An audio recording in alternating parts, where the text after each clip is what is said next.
ভেজাল তো ওই জায়গায় হয়েছে যে বাপের টাকা আছে, বাপের টাকা না থাকলে বুঝতা যে টাকা কামাই করতে কত কষ্ট।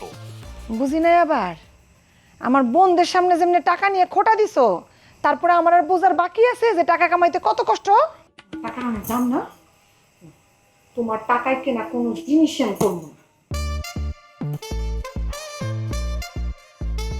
আমার টাকায় কিনা জিনিস তুমি পরবা না, তার মানে তো অন্যের টাকায় দেওয়া জিনিস তুমি পরবা।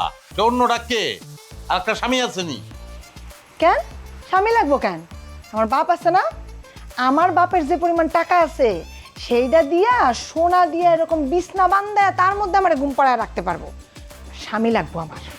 ভেজাল তো ওই জায়গায় হয়েছে যে বাপের টাকা আছে, বাপের টাকা না থাকলে বুঝতা যে টাকা কামাই করতে কত কষ্ট। বুঝি নাই আবার আমার বোনদের সামনে যেমনি টাকা নিয়ে খোটা দিছো, তারপরে আমার আর বোঝার বাকি আছে যে টাকা কামাইতে কত কষ্ট। আচ্ছা, অল্প কয়টা দিনের লিগে আমি আইছি, আবার বিদেশ জামুগা। তুমি যদি ডেইলি রাখতে কোনো না কোনো উসিলা বাইর করে এমনি ঝগড়া করো, তাহলে কিন্তু ছুটি শেষ হওয়ার আগেই আমি যাবো বিদেশ। যাও গা, যাও যাও যাও, এখন বাইরে ঘর থেকে যাও। মা পাখি, আসুন রে মা। জি আব্বা। কি করো তোমরা? এই যে আব্বা, গল্প করতেছিলাম, তোমাদের সময় বিদেশে অনেক জায়গায় ঘুরছে তো সেই জায়গার কথা গল্প করতেছে। বিদেশের গল্প তো খুব মজার গল্প, অনেক কিছু জানা যায়, বোঝা যায়। কবে যে জামাইয়ের সাথে বিদেশে যাইবে, ভালো কথা মা।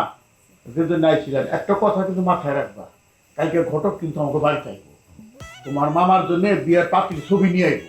তোমার মামার তো আর বিয়ে পছন্দ হয় না, বোঝা এখন তো অনেক মেয়ে দেখানো হয়েছে। বাবা, তুমি যদি তাকে কোথাও যাবে, তুমিও বাড়িতে থাকো, বোঝাও ঘটক বাবা কালকে।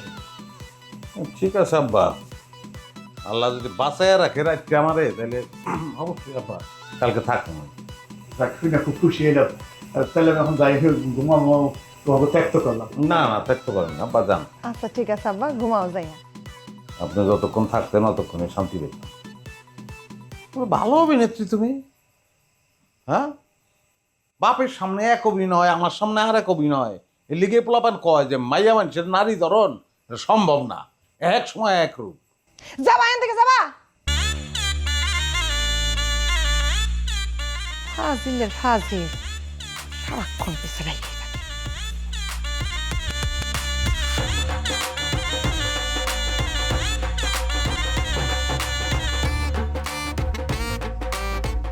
কি করেন মামা?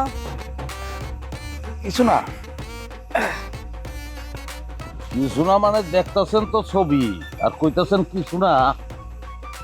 এটা আমার শ্বশুরে তো কইলো যে কালকে একটা ছবি আইতাছে, মানে ঘটক ছবি লিয়ে আসতেছে আপনার জন্য।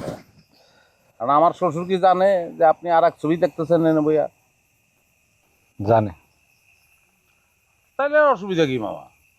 ঘটক ডাকার তো তাহলে কোনো দরকার নাই, এই মেয়ের সঙ্গেই তো আপনার বিয়াটা ঘটায় দেওয়া যায়। সেটা সম্ভব না ভাই, না। কারণ তার বিয়ে হয়ে গেছে, 10 বছরের প্রেম আছিল আমাকে। এখন তার ঘরে একটা 9 বছরের বাচ্চা আছে, আর এদিক দিয়ে আমি এখনো প্রতি রাইতে তার ছবি দেখি। তাহলে কিন্তু মামা, এই ডিজিটাল যুগে তো এনালগ প্রেম চলে না। প্রাক্তন প্রেমিকার সুখে এখন যদি কেউ বিয়া না করে তাহলে তার পাঞ্চে পাগল কয়। কয় কয়, আমারেও তাই কয়। আমার গ্রামে আমারে সবাই কয় গোলাম পাগলা। তোমার শ্বশুর তো আমার অনেক ভালোবাসে, এজন্য আমারে সে নিয়ে আসছে বিবাহ দিতে। কিন্তু আমি তো এখনো মানসিকভাবে বিবাহ করতে প্রস্তুত না। এই মেয়ের ছবি বুকে রাখলে আপনি তো মানসিকভাবে প্রস্তুত দিতে পারবেন না মামা। ভুলে যান, যে প্রেম চলে গেছে সেটা ভুলে যাওয়াই ভালো। সম্ভব না মামা, কারণ আমি তারে এখনো ভালোবাসি। এই কথাটা মুখে আইনেন না আর মামা। কেন? তা বিবাহিত নারী, তার আবার আপনি ভালোবাসেন, তার আবার বাচ্চা আছে 9 বছরের, এটা তো পাপ মামা, এটা করেন না। শোনেন, আমি যেটা বলতেছি এটা করেন, মোবাইল থেকে ছবিটা ফালায়া দেন, দেখবেন বুকটা হালকা হয়ে গেছে, মোবাইলটাও হালকা হয়ে যাব। পারো না মামা, মানুষ যখন ভালোবাসে না, তখন তার পাপ পুণ্য ভালো মন্দ সব সে ভুলে যায়। ভালোবাসার জন্য সে আগুনেও ঝাঁপ দিতে পারে। আমার মোবাইল থেকে আমি এই ছবি কোনোদিন ফালাইতে পারবো না। তাতে যদি কোনোদিন আমার বিবাহ না হয়, না হইল আচ্ছা মামা, আপনার দাড়ি কি চাপ দাড়ি হয়? না কে কন তো। আপনার লেগে তো আমার দুঃখ হইতেছে। শেখা খাইছেন কিন্তু চাপ দাড়ি রেখে দেবদার শিবেন, ওইটা অর্ডার উপায় নাই।